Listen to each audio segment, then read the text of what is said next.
This video is sponsored by Skillshare.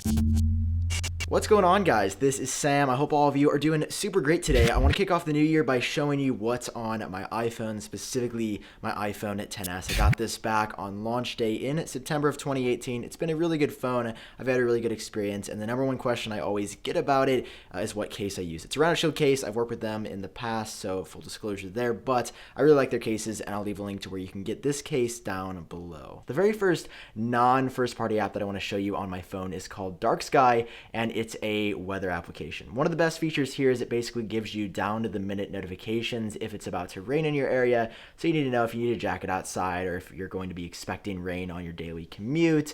It's pretty cool. Got really nice like 24-hour ahead of time temperature calculations of what they think it's going to be outside, and you can also check like a 7-day forecast down here, and you also get radar as well, which you do not get with Apple's stock app. Next up, instead of stocks, I use an investment app called Robinhood. As you can see, I haven't put that much money in it yet. I've got much more in mutual funds, but you can trade cryptocurrencies here. Obviously, the main thing you can do though is buy stocks in pretty much any company that is publicly traded. I think every company that is publicly traded. And what's really cool is if you guys use my link down below, I get a free stock and you get a free stock if you sign up for this. And unlike the stocks app, you can actually buy stocks inside, which is a huge plus for me. Following that, instead of Apple's Notes app, I use an app called Bear. I think it's a $15 per year pro subscription for like extra themes and different fonts and also iCloud sync. But I use this to take all my notes for every single video I make. So it's a Notes app. There's some extra cool markdown features in there, and I definitely prefer it over Apple's option.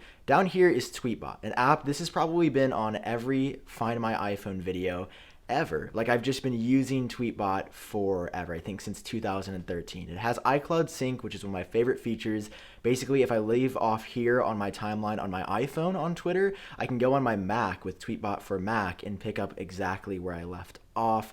I like the interface. It's super clean. It's a lot less cluttered than Twitter's app. You always get the latest tweets first instead of, selected tweets. But I'm a big fan. It costs a couple bucks, but it's got some power features that I really enjoy. Down here, obviously, YouTube, Snapchat, Instagram, but Apollo is one I do want to show you. This is my favorite Reddit client on the iPhone. I'm also a pretty heavy user of Reddit as I am Twitter, just because I'm always looking to see what people are talking about, look what could be a good video topic, and also just comment and see what other people are talking about in general. So this is amazing. It is called Apollo. My favorite feature about this is that you can set your favorite subreddit to open on launch. So for example, if I close out of that, every time I go to this, it automatically opens up to r/Apple. I don't have to tap anything else. It's a really great part of my workflow where every day when I wake up, I can just open Reddit and instantly be on r/Apple. There's tons of other features here as well. It would take a long time to get into, but if you're looking for a good Reddit client and you use Reddit a lot, I cannot recommend Apollo enough.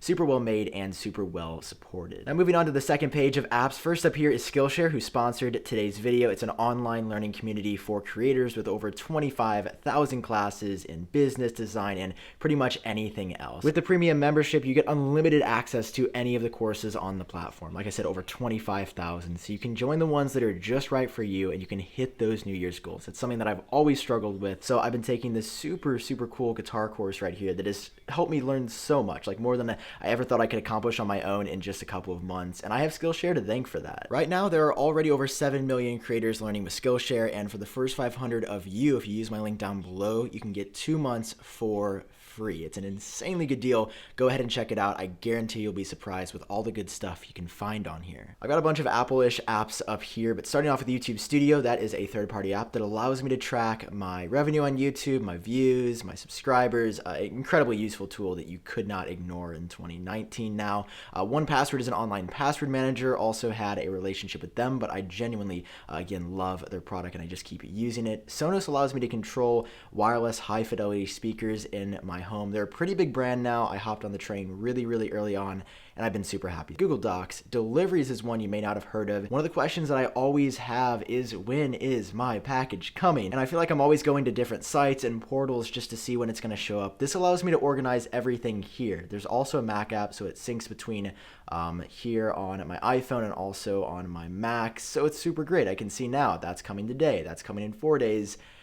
That's coming at some point in the future. Speed test right here is to see how quick my internet is. Stash is another investment app that I want to show you all. So I think Stash has a very similar deal to Robinhood. If you guys use my code down below, we both get some sort of bonus, but you can buy mutual funds, ETFs on here. So another way to invest, a little bit safer, a little bit more conservative depending on your investment style. But I also use this a lot. I use this actually a lot more than Robinhood. I've got some general banking stuff right here. Venmo, of course, to send and receive money between friends. That is actually owned by PayPal. Fun fact. Amazon, AdSense to see how much money I'd be making off of YouTube on a website that I have monetized. LifeX for controlling these smart LED lights. Next up down here is StockX. This is an online resale platform for sneakers, fashion, high-end, hype-beast stuff. GOAT, very, very similar.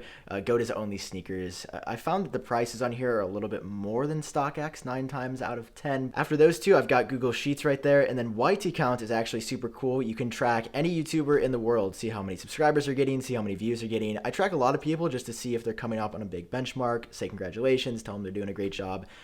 It's a really cool app for tracking. I mean, you can see all of this inside of the YouTube Studio app, but for members of the public, they don't show you how much YouTubers are making, but they will show you views and subscribers. And it's just cool to see where you're at in comparison to all of your other friends that are also making videos. Up there is Discord. It's like Skype, but it's really popular in the gaming community. Anytime I'm playing online with someone on Xbox, on my computer, I'm always talking to them on a server on Discord. That's an app for a local grocery store. You get like points. Let's see how many points I've got. How do you even get to 1 point? That's the saddest thing I've ever seen. Yeah, I'm not going back to Schnooks for a long time. After that is Dropbox Paper. It's very, very similar to Google Docs, and as you can see, we've got something very, very exciting in the works. Not coming out for a long time, but a little teaser there. It's like Google Docs. You can collaborate. I'm not going to open it because you'll see all of our secrets for what we've been working on. But yeah, stay tuned for that in the future. Next up, this one is called Ultimate Guitar Tabs. It's owned by, I think, a pretty big site, and there are ads everywhere, and every time you try to view some stuff, they give you ads. So beware for that. But if you just want to look up something like how to play a song really quickly with simple, basic chords, there's so many songs on the site. I've been looking up stuff by the weekend just because he is one of my favorite artists. And you can find stuff and play stuff really easily and really quickly. Guitar Tuner is neat. This is a guitar tuner on your phone.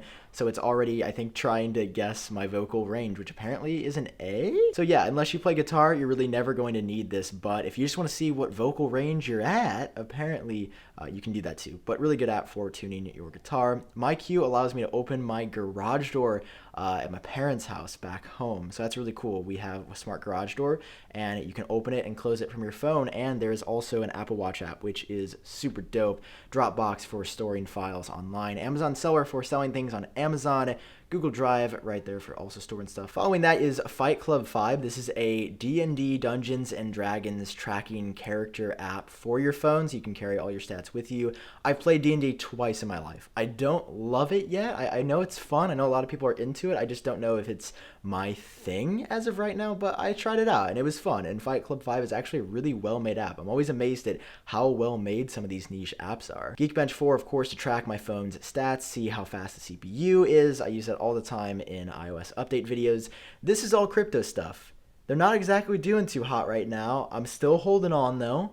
I'm still hoping that one day I won't have wasted all my money because I was an idiot and bought high. Never buy high. Whenever you've heard about something like crypto, it's too late. Don't get into it. You missed out. Just wait for the next wave. I made the mistake of buying literally, I think when it was at its, like the day before everything hit its peak. And I'm just kind of chilling now. So we're going to close out of that and just focus on something more positive for the new year. Google Authenticator allows you to receive two-factor authentication codes. That actually is pretty much directly related to some of the crypto sites I've used in the past. Shazam is incredible. Sure, all of you have heard of this because Shazam is now owned by Apple. Yes, so it's ad-free now, I believe. And it works really well. It can identify any song that is playing with pretty insane accuracy. And this is built into Siri as well. But sometimes I just want to launch an app and do it manually. Jumping back to a Hypebeast app right here, this allows you to know what's dropping in the next week for Supreme. Pretty interesting brand, to say that much, but it'll show you actually restocks, which is super handy. I was able to get a super valuable box logo shirt through this restock notification system. NordVPN is the VPN that I use. Again, a lot of sponsored stuff that I've worked with in the past on here that I continue to work with, but I also just like NordVPN. That's all there is to say. Facebook Messenger, I'm so close to deleting Facebook, but every once in a while, an old friend will contact me on there and we'll talk for a second. So that's why that's there. Tinder, you know why Tinder's there. Filler actually allows you to autocomplete forms online really quickly. Annie Ann's for my pretzel rewards perks. Annie Ann's is so good. If any of you hate on Annie Ann's, I'm gonna be so upset. Down here is my Verizon. Yes, I switched back and it's a story for another day. Not super happy about it, but I'm back on the Verizon network. GarageBand right there. Scanner Pro is cool. And you can scan documents on here, which I really, really like. You can crop things and send them to other people, and it even supports dual cameras, which is pretty dope. Right here is LinkedIn for my professional connections. Bitly allows me to track the performance of some links that I put in the description to see how they're doing. Ring is super cool. It allows you to view your smart doorbell live feed or see who is at your door. And rounding out this video with two more apps, Abs and Core by Sworkit is super, super cool. I use this every time I go to the gym, or every time at least I'm going to do abs or core at the gym. It really challenges me every time. Like, this one is insane. Last app right here, I heard about this and it's been really fun.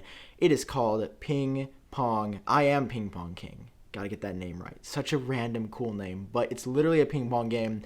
It's interesting because the only mechanic is hitting left or hitting right. It always starts left because that's how ping pong works.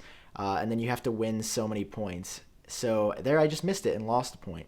But you can win points, and I've won a few games, and it's pretty fun to pass the time. Oh, I actually almost forgot GroupMe down here. I believe that is owned by Skype, and that is sort of like iMessage for everybody, but really good app there. That's what's on my iPhone. Again, go ahead and show Skillshare some love. Check them out using my link down below. That is everything I want to talk about in this video. Let me know what apps I use that you also use, or apps that you're interested in that I talked about down below in the comments. Hit a like if you enjoyed, and subscribe for more. I've been Sam. The sun literally is just going in and out of clouds, so it looks insane, and I will talk to you in my next video.